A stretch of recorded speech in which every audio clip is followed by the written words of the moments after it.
ప్రపంచమంతా ముంగటికి పోతుంటే మన దేశంలో ఆచారాలు కట్టుబాట్లు మనల్ని ఇంకా వెనకటి జమానాలకు నెడుతున్నట్టే ఉన్నదో వల్ల మామూలుగా ఊర్లలో కుల పెద్దలని చెప్పుకునేటోళ్ళు సామాన్య జనాలను కుల బహిష్కరణలు చేస్తుంటారు, వాళ్ళని ఎలేస్తుంటారు, వాళ్ళతోటి ఎవ్వరు మాట్లాడొద్దని పెద్దరాయను లెక్క తీర్పులు ఇస్తుంటారు. గదే తీర్లా ఓ కాడ ఓ మాజీ ఎంపీని కూడా కుల బహిష్కరణ చేసిన వల్ల వాళ్ళ కుల బాంధవులు గిరిజన కులంలో పుట్టి బ్రాహ్మణ పిల్లను పెళ్లి చేసుకుంటాడా?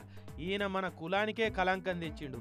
కులంలో చెడబుట్టిండని మాజీ ఎంపీనే కులంలోకెళ్ళి 12 ఏళ్లు వెలేసిర్రు ఒడిశాలుండే బాత్రా గిరిజన కుల సంఘమోళ్ళు. 2009లో నబరంగాపూర్ నుంచి ఓసారి ఎంపీగా గెలిచి ఇప్పుడు బీజేడీ పార్టీలో ఉన్న ప్రదీప్ మాజీ అని ఎంపీ మొన్న గోవాల లవాడిన పిల్లను ఘనంగా పెళ్లి చేసుకున్నాడు.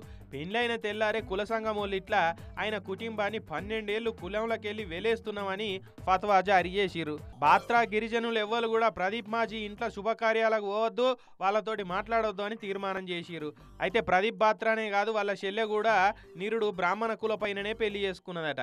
ఇట్లా అన్న చెల్లెళ్ళు ఇద్దరు మన కుల పోళ్ళను కాకుండా బయట కుల పోళ్ళను పెళ్లి చేసుకొని కులానికి ద్రోహం చేసిర్రు.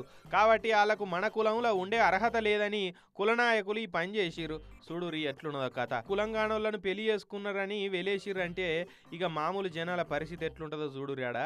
దేశంలో ఎన్నెన్నో మారుతున్నాయి కానీ ఇదైతే మారతలేదని మండిపడుతున్నారు ఈ సంగతి ఎరకైన వాళ్ళంతా.